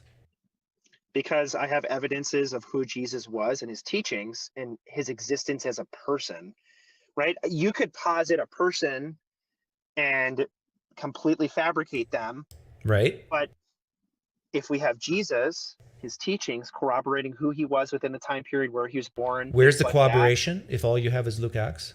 One author? Where's the corroboration? contemporary Jewish literature. So you're saying you need more than just Luke Acts, something else. Contemporary Jewish literature, right? Well, I mean, to increase my trust in it, because it's 2,000 years ago. I'm not talking about increasing your trust. I mean for you to actually believe it. So do you need something else other than Luke Acts to corroborate what Luke says about Jesus? Or do you just trust him? It wouldn't make me distrust him, but I would have less credibility in it. It's not black and white. If what? If I just, like in a vacuum, I just had Luke Acts and had nothing else, like, I mean, would you believe any proposition with literally a vacuum? I don't know if any proposition you would have. It's not a vacuum. No matter what it is. It's not a vacuum. So you have the Old Testament, you have Paul's letters, and I've given you Luke Acts. Do you believe Jesus Christ rose from the dead? You said yes. And I asked why, and you said because it tells us who Jesus is. Right, because like, and then you admitted that well, hold it on. could be wrong with who If we Jesus didn't is. have the Gospels, Jesus functionally wouldn't exist. How would you know anything about Jesus if literally we had no Gospels? Okay, so if an author named Luke says that Jesus lived, walked on water, did other miracles, died, and rose again, you believe it? Wait, can you say that again? If an author named Luke says that Jesus lived, preached, walked on water, did other miracles, died, and rose again, you believe it? If I had also post everything that happens in the New Testament or in that gospel and like what the church did with that. No. We're not there yet. Just that. Okay. No, I wouldn't. Just that? No. So if let's say Luke wrote his letters in 55, we'll be generous, and you walk around, but you're from China, and you see these writings at the year 56, you're saying, you're not a believer. I don't know. I don't know. It's hard for me to say, like, I could actually imagine what it is to be a person like that. I can only really do it.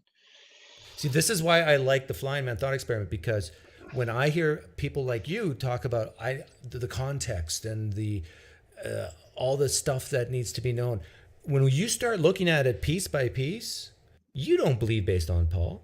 You don't even believe based on Paul and Luke. Yeah, but like, imagine if I. But somehow, if we keep adding later stuff on it, you eventually believe it? For me, yeah. That's my personal, like, epistemic decision. Yeah, but and my guess is it's these personal experiences that flip the switch on, not this Catholic, Jewish stuff. It's... What would you say about hell? Yeah, that helps. Helps. I thought you said hell. I don't know if I believe in hell. I'm like... I don't think I actually believe in hell, but... Well, then why do you need Jesus? That's complicated. Really? Yeah. Why do you need Jesus if there's no hell? Just to feel good? I don't want to get into that. Why not? Because I'm not, see what I mean? There's things I got to work out that increase my credence in Christianity. Why do you need to increase your credence in Christianity if there's no hell? Just let it go. What do you mean? Well, like, I mean, I think what I believe in is like like conditional immortality, like annihilation. Okay, fine. So but it's not hell in the concept of. Okay, fine. There's no hell. Why do you need Jesus? Well, there's two reasons. I think one. What can Jesus give you that I can't? If there's no hell. I know that my friends who are watching this right now, who are probably going to like disagree with me later, but I think that Jesus' eschatology was that obedience to Torah actually brings the end. What end? So the annihilation? The eschaton.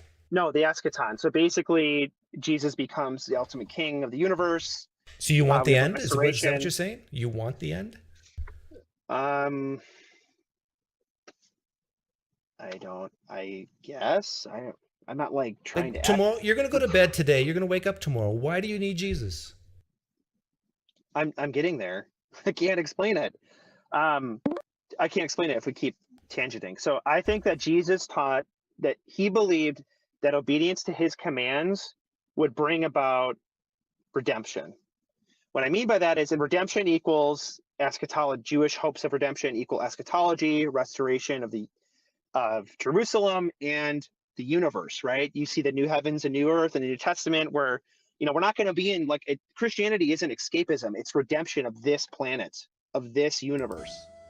That's what the Christian teaching is.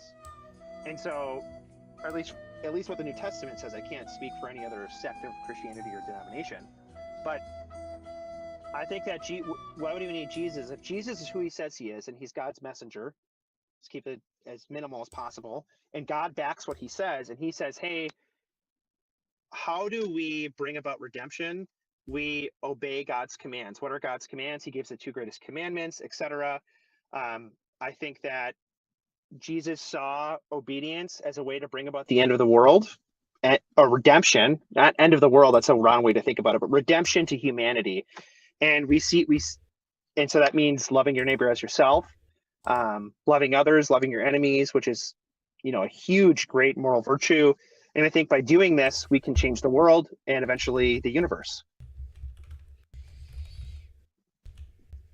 Done. Thoughts? Why didn't you just say, I need Jesus because it helps me live a better person, to be a better person? Why didn't you just say that? What's with all the, eschatology? I mean, if you want to boil everything down, but like, what? Do you hear that? Something happened to his connection.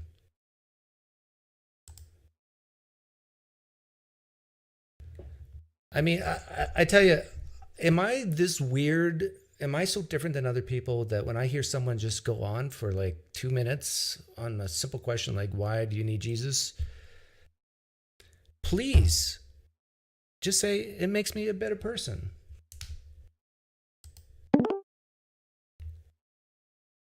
Oh, it's you. I remember you. What do you want? I was listening to the previous conversation. Yeah. I was quite interested in that when he said that the outpouring of the Holy Spirit, Pentecost, is his evidence for Christianity. One of them. Well, to me, that's the biggest defeater. That's the defeater.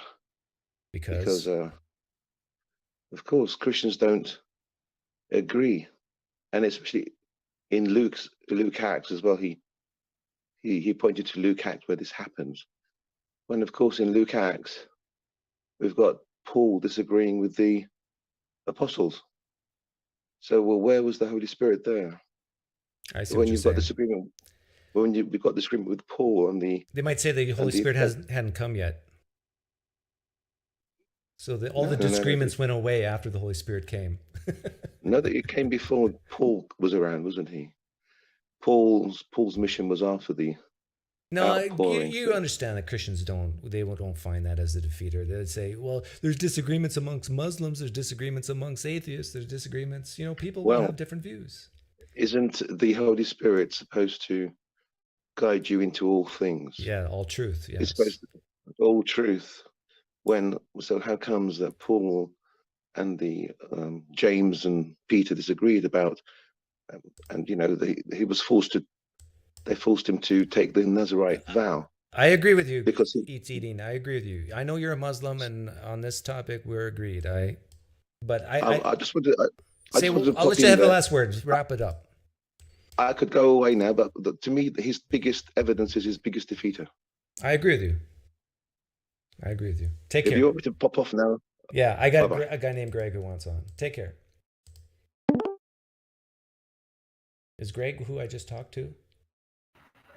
Nope, Greg is someone new. We'll let him catch up. He's caught up. You look so sad.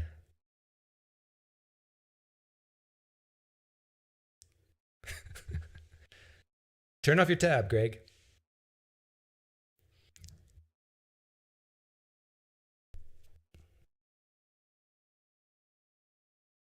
He'll catch up eventually.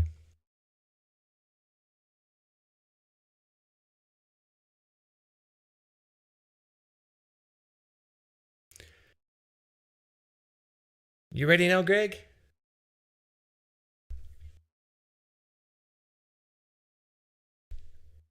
Yeah, you're Hello, on. can you hear me? I can hear you. Yeah, you're on. I can.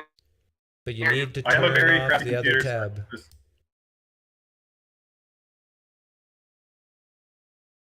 Amateur hour.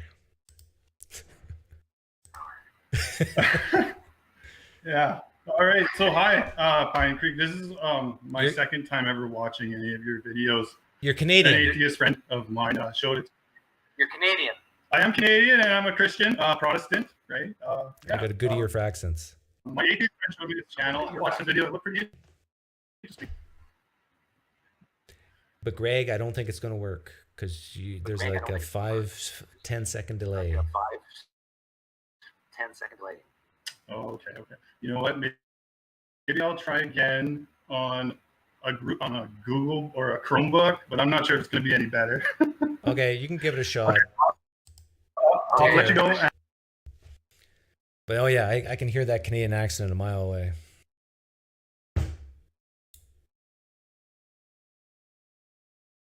How long have I been going? I spent too much time with I didn't get his name. Rye something. Is it Ryan? I'm going to call you Ryan. Ryan, you're still welcome to poker. We can still have fellowship.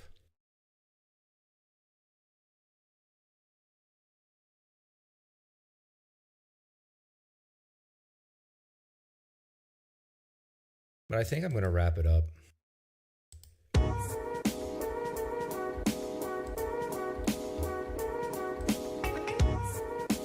I'm going to wrap it up by focusing on the live stream chat. If you have anything to say, tag me. You know what tagging means? I know some of you are not smart, and I encourage all stupid people to not watch my channel. But if you are smart, and you're just having a minor lapse in cognition, you got to put the @ symbol to tag me, @PineCreek. But I'm sure all of you are smart here. You're too late, Peter. If someone is not needy in any way and still chooses to embrace Christianity, what do you think of them?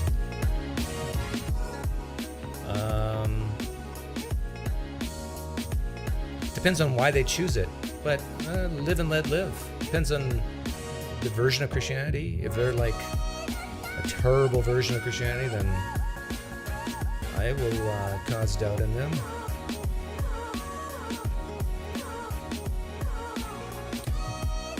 What does tagging mean? My buddy Phil, please leave. You're not welcome here. Joshua, do you play chess? Yes. If someone is not needing, well, yeah, I already asked that. Said that. Thank you, Jack Russell. How's the TT experience going?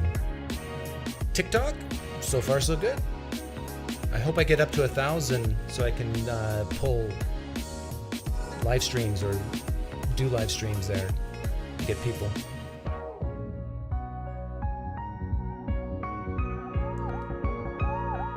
How can I tag you if I don't even love you? Good point.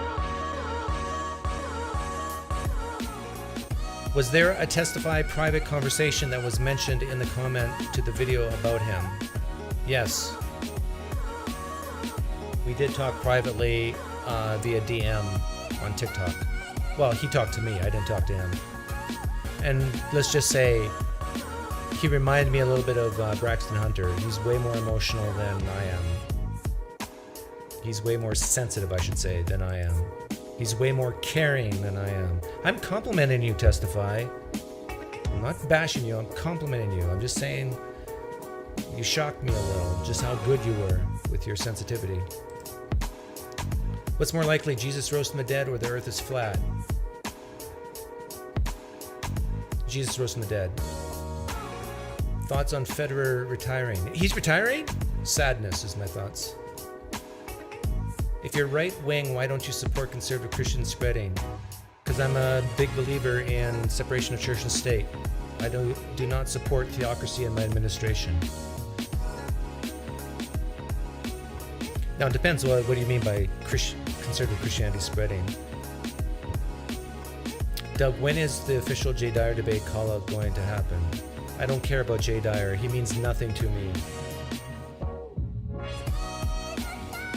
If he wants to come on my show, he can. Do you think religion should be regulated to avoid people becoming brainwashed? Simple answer, no. I will allow brainwashing in my administration, but then I can unbrainwash or re-brainwash people. You gotta teach people how to think for themselves, then it doesn't become an issue. If Luke came first, game over. Yes, I actually mean that. If Luke was the first gospel and Luke was an associate with Paul, we got the conspiracy theory started by two people. Two. And every gospel is after them and uses their stuff as source material. Two people, that's all it takes. Conspiracy theory becomes very believable after that. I kind of like Luke being the first gospel. DD says hello. Okay. Is DD Darth Dawkins? Thanks, Max the Confessor. Made a song about you on the Late Night with Nathan Orman channel. Oh, okay. I gotta check it out. Would you ever do an in-person debate if the price was right? Yes. Where do you keep all the extra pine points? In my pillowcase. Can I see you without your glasses? Just a flash. Yeah, there you go. I don't love you, Doug. Thank you. I don't love you either. There's no one here I love. I gotta go one more time. But there's a lot of people I like. Whenever someone says they love you, they're using it as a manipulative tactic. Don't ever trust a Muslim, a Christian, anyone who doesn't know you and says they love you. Do not trust them. Especially if you're young. If you're between the ages of 18 and 22, you're looking for work, you're kind of desperate, you just got out of a bad relationship, and if a stranger comes up to you who's older than you and says they love you, you turn around and run away. Run. Do not accept that love. Run away. They're going to hurt you. If a stranger says they love you, they're probably going to hurt you. You're welcome. I just saved the lives of many teenage people listening.